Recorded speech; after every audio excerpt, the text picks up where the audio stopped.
The wicked floor! How could things get any worse? Hattie's in trouble. An evil squirrel is trying to keep me from saving her, and the wicked floor is in my way. I can't let it stop me. I won't. Hey, wait a minute. What am I thinking? I can go the other way. I'm coming, Hattie, I bark. In a flash, I'm halfway down the hallway. I'm almost there, but then I meet another obstacle. The gate. It's blocking my way to the door. I can't get through, but I can't give up. There's too much at stake. Before I can talk myself out of it, I race back toward the eating place. There's only one thing to do. I muster every ounce of courage I have. I dig in my claws and crawl inside the doorway, fighting to keep my balance. I'm warning you for the last time, squirrel, I bark. Go away or face the consequences. The evil squirrel turns toward me and freezes. He gives a slight shh. Is he scared or about to make his move? There's no time to take chances. I must strike first. I take a couple of stumbling steps. I'm scrambling. I'm slipping. I'm going down. But no, I must save Hattie. I keep racing ahead. Nothing can get in my way. I'm hurtling toward the evil squirrel. My paws slip and slip, but I pull myself up. Hold on, Hattie, I bark. When I get close, I bear down on my front paws. I lunge at the evil squirrel. Prepare for certain doom. Obviously frightened, he gasps. My cue to pounce.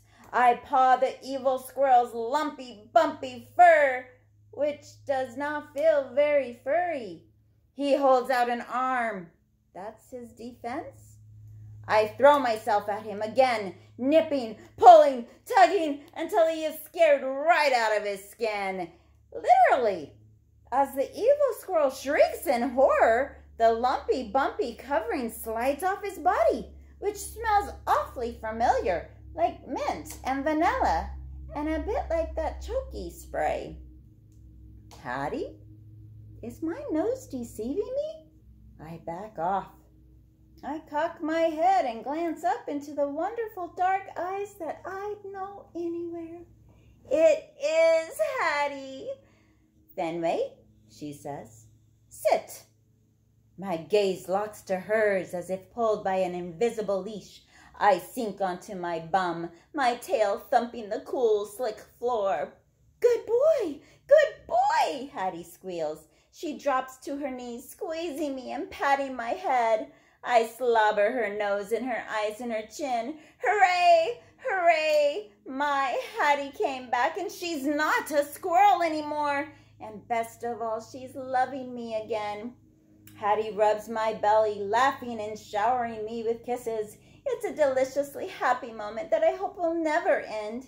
She missed me so much, she can hardly do enough to show it. And wowee, the love and appreciation sure feel great. I missed you too, I bark.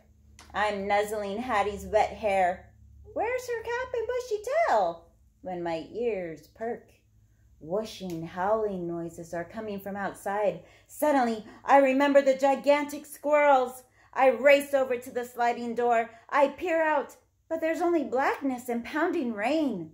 In the few flashes of light, all I see is an empty dog park. And the giant trees, leaves rippling and blowing in the wind. Those evil squirrels are gone. Clearly, they were petrified. And don't even think about coming back, I bark in triumph. When I rush back into the eating place, it's bathed in bright light. Food lady's rubbing her eyes and fetch man's wearing his glasses. They look like they just woke up. Hattie? Food lady says in a voice that sounds glad but mostly relieved. Honestly, you'd think discovering that Hattie has returned would be cause for a full-blown celebration. Fetchman says, Fenway? He sounds surprised. Did he forget about me? Hattie speaks very quickly. She must be explaining to Food Lady and Fetchman what happened, that she turned into a squirrel and a pack of rival squirrels invaded her house, but a fierce and loyal dog frightened the squirrels away. And in case they couldn't figure out who the hero is, Hattie gestures dramatically toward the middle of the floor where I'm standing with a huge smile on her face. Gosh, I almost feel embarrassed. Food Lady's eyes bulge. Her hands fly up to her mouth. Fetchman squats down, grabbing his knees. His face is beaming. Good boy, he says, more surprised than ever. Good job, Food Lady rushes over and gives me a tight squeeze. Fetchman joins in. Hey, it's all in a day's work, I want to say. No squirrel has a chance against me. But then again, I could get used to the love fest. And then, right when I thought things couldn't get any better, a spectacular sight comes into view. My supper dish. It's filled with food. Did I forget to eat it? Food Lady must be reading my mind because she lets me go at that very moment. I shoot over and start wolfing it down like it's the first meal of my life, and is it ever tasty. Apparently, my humans are just as ecstatic about the food as they were about my heroics. Hattie jumps up excitedly. Fetchman puts his arm on Food Lady's shoulder. They are all standing over me, mesmerized, like they've never seen a dog eat before. And frankly, it's more than a little distracting. Hattie strokes my back. She smells happy and proud. It's the best smell ever. I gaze at my empty bowl, wondering how the food disappeared so fast, and that's when I see something else that makes my tongue start panting. The wicked floor. My bowl is sitting right on it, and so am I. This can only mean one thing. I have trounced my nemesis. I am the winner. For such a long, long time, the wicked floor ruled the eating place, but not anymore. Its reign is officially over. I flop down and rest my face on its cool surface. I rub my nose on it. Take that, you wicked floor. You may be terrifying and evil and slippery, but you're no match for me.